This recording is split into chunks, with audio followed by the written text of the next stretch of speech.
अरे राधा, थोड़ा समय शोन को भी दे दो।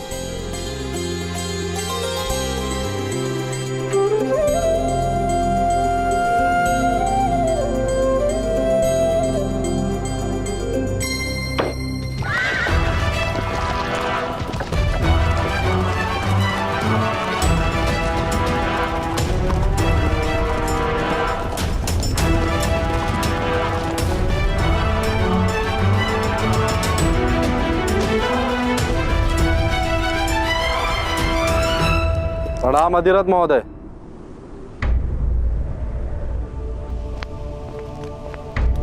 राम महोदय, क्या है ये सब? हमें सूचना मिली है कि आपने बाढ़ से किसी बालक की रक्षा की है, उसके लिए धन्यवाद। किंतु अनाथ बालकों को राज्य के अनाथ आश्रम में पहुंचा देने का कर्तव्य था आपका। अनाथों की रक्षा का दायित्व और अधिकार ये दोनों ही राजमाता का है, ये आप अच्छे से जानते हैं।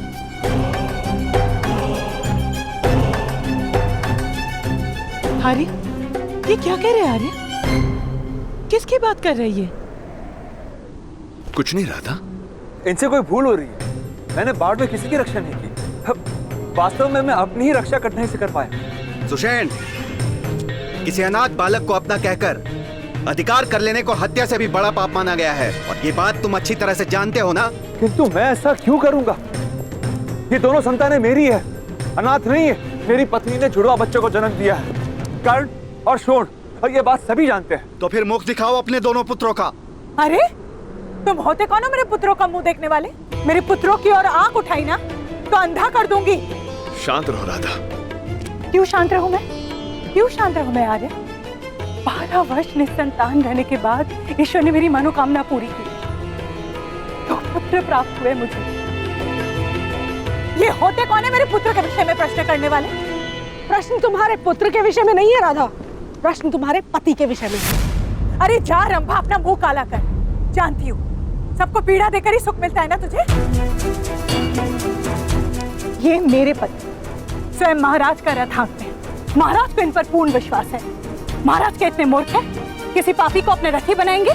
ठीक है, फिर बुलाइए दाई माँ को, सारा सत्य स्वयं उजागर हो जाएगा। ठीक है, बुलाइए दाई माता को।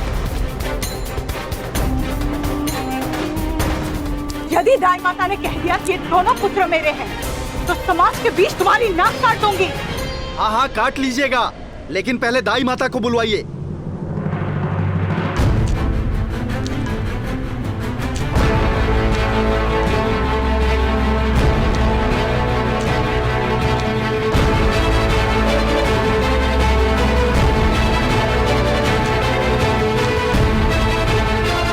बताइए सबको रात को क्या हुआ था?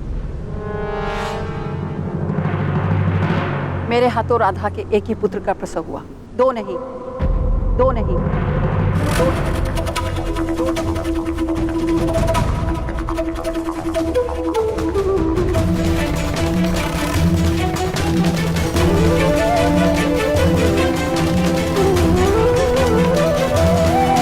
किंतु अधिरथ महोदय, अब ये मत कहना कि मेरे आने से पहले पुत्र का जन्म हो चुका था। अनेक बालकों के जन्म देखे मैंने। समझ तो मैं उसी समय गई थी जब आपने बालक को मेरे हाथ में दिया था कि उसका जन्म 1 प्रहर पहले हुआ।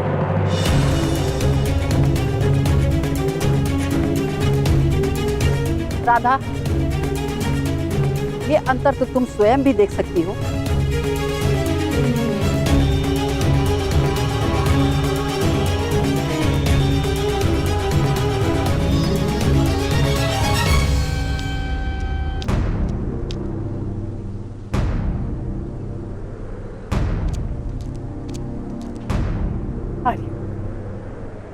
आर्य, ये क्या कह रही है? क्या ये हमारा पुत्र नहीं है? क्या आप किसी का पाप उठा ले?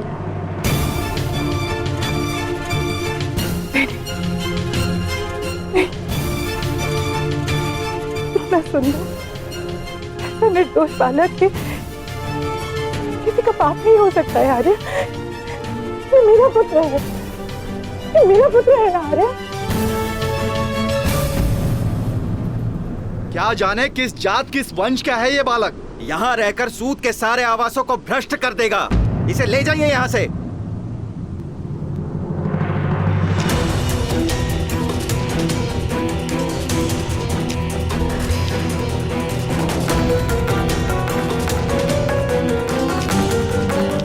हाथ लगाने की चेष्टा भी मत करना।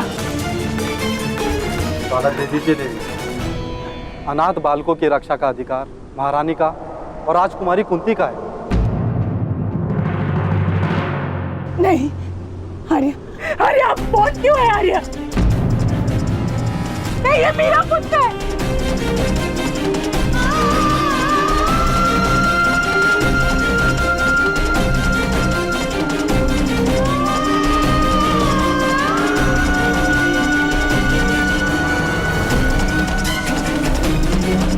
मैं प्रतिज्ञा लेता हूं, इस बालक के विषय में मैं अपने मुख से कभी किसी को कुछ नहीं कहूंगा।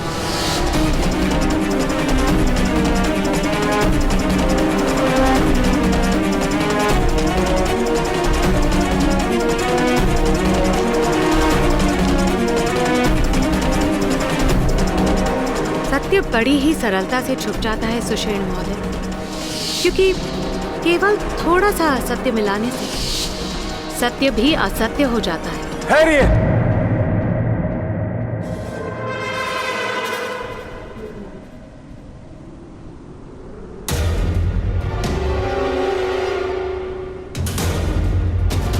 ये सत्य है,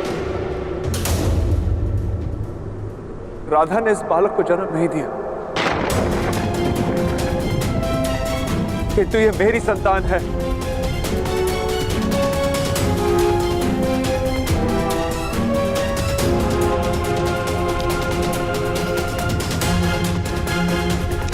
एक सूत का पुत्र, मेरा ही वंश, इसका वंश।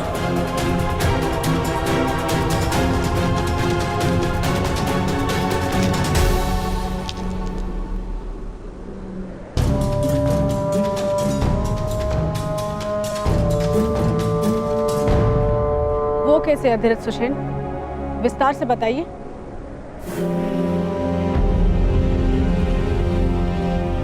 बाढ़ में इस अभागी बालक की माता की मृत्यु हो गई। मैं केवल इस बालक की रक्षा कर पाया, इसकी माता की रक्षा नहीं कर पाया मैं। किंतु इस बात से ये बालक तुम्हारा पुत्र किस प्रकार हो जाएगा अधिरथ? इसकी माता मेरी पत्नी थी, मेरी दूसरी पत्नी।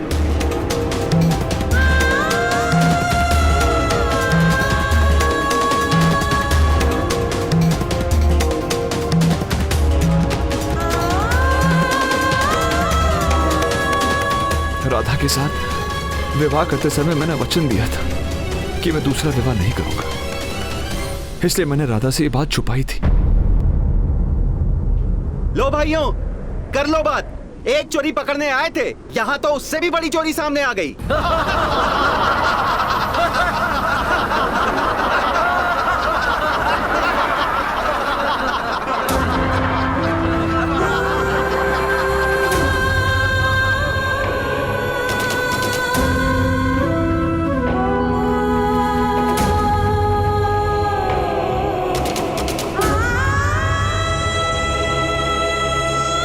ये तो राधा का प्रश्न है, राधा ही जाने। यदि हमारा धर्म और समाज भ्रष्ट नहीं होता तो हमें क्या करना है? चलिए यहाँ से।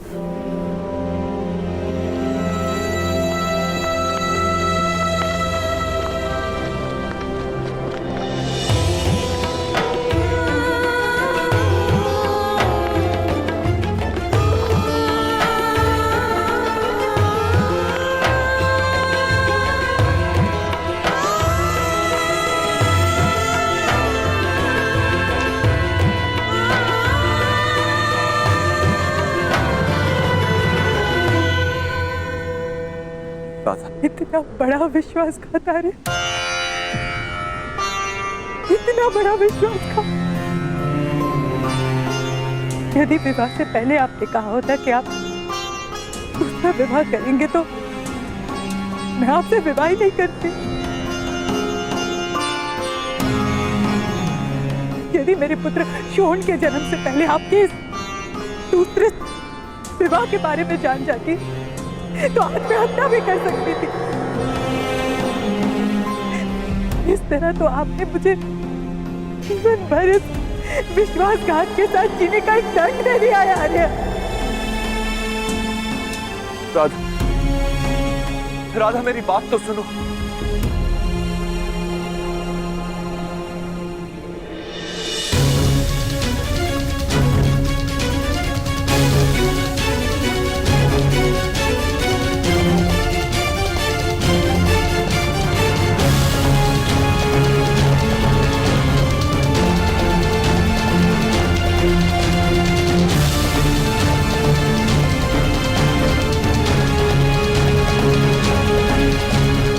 कभी मेरा पुत्र नहीं बन सकता है आर्य।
राधा, शोण और करण एक साथ। रुको।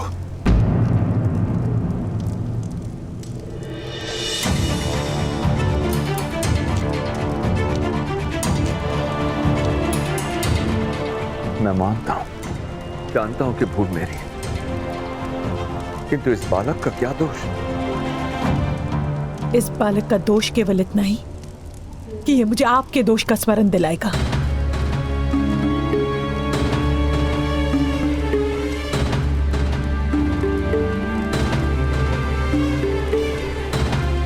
तुम एक स्त्री हो रहा था, किसी निरपराध बालक का त्याग कैसे कर सकती हो?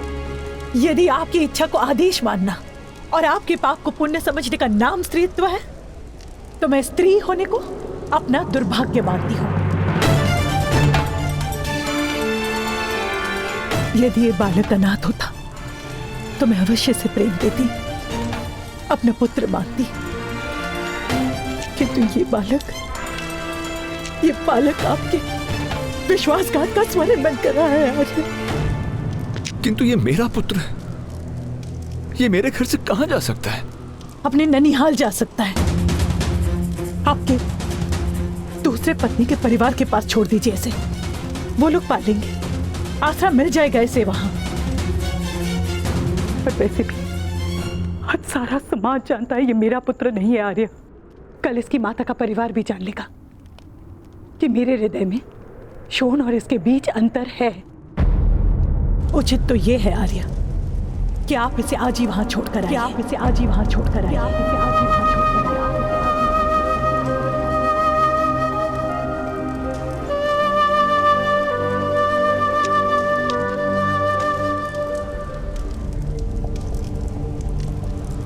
क्या ये तुम्हारा अंतिम निर्णय है?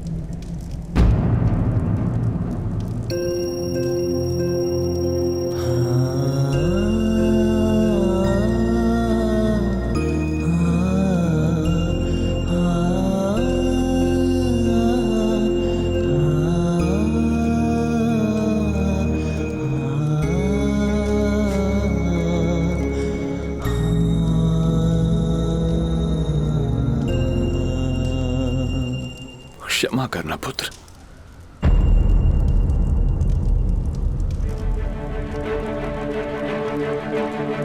मैं और कर्ण यहां से जा रहे हैं।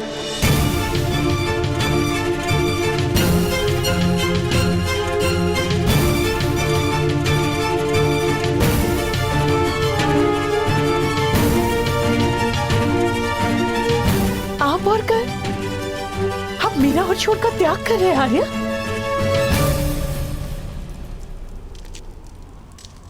तुमने भी मेरे पुत्र का त्याग किया है, वो तुम्हारा निर्णय है,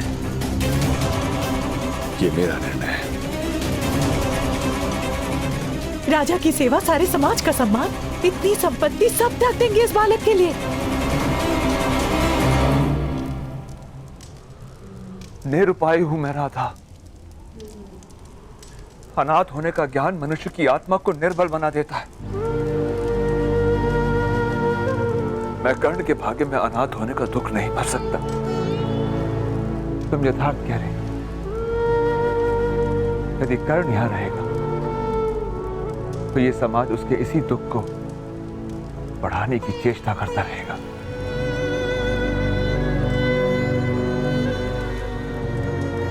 इसलिए मुझे ये गांव छोड़ना ही होगा। यदि आप मेरा त्याग करेंगे, मेरे पास जीने का और कोई मार्ग नहीं रहेगा आर्या। ये आप जानते हैं। तुम साथ चल सकती हो,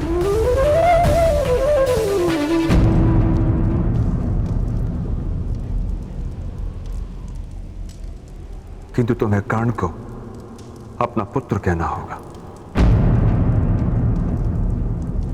और तुम समाज के सामने कभी यह सत्य प्रकट नहीं कर सकती कि कर्ण तुम्हारी कोख से नहीं जन्मा, तुम्हारी कोख से नहीं जन्मा।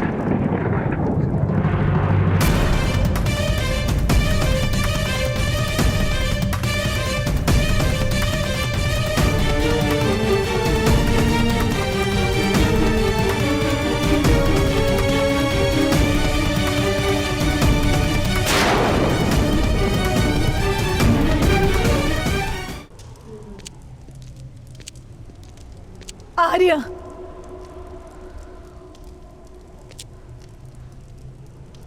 ठीक है, मुझे इस बालक को स्वीकार करना होगा।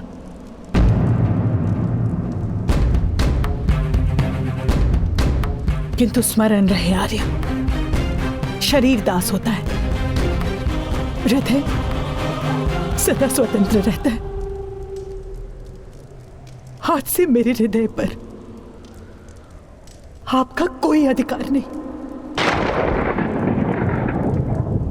और इस बालक को मैं प्रेम नहीं दूंगी आर्या, ये अब जान लीजिए।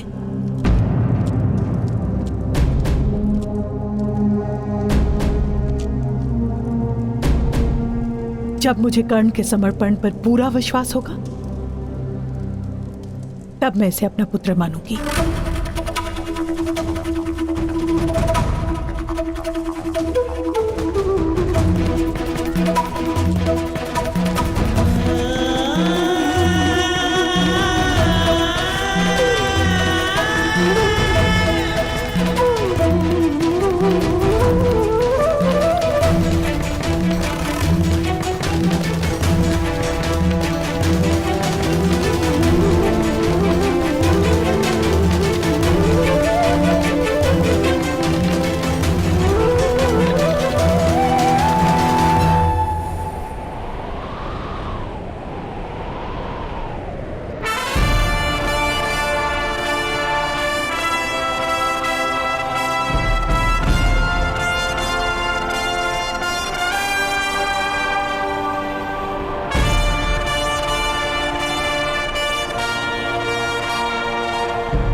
आज की दौड़ इस पर्वत के नीचे तक रहेगी।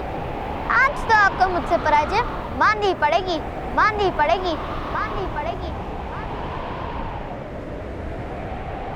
सच है आप, सच है आप, सच है आप, सच है आप, सच है आप, सच है आप।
सूर्य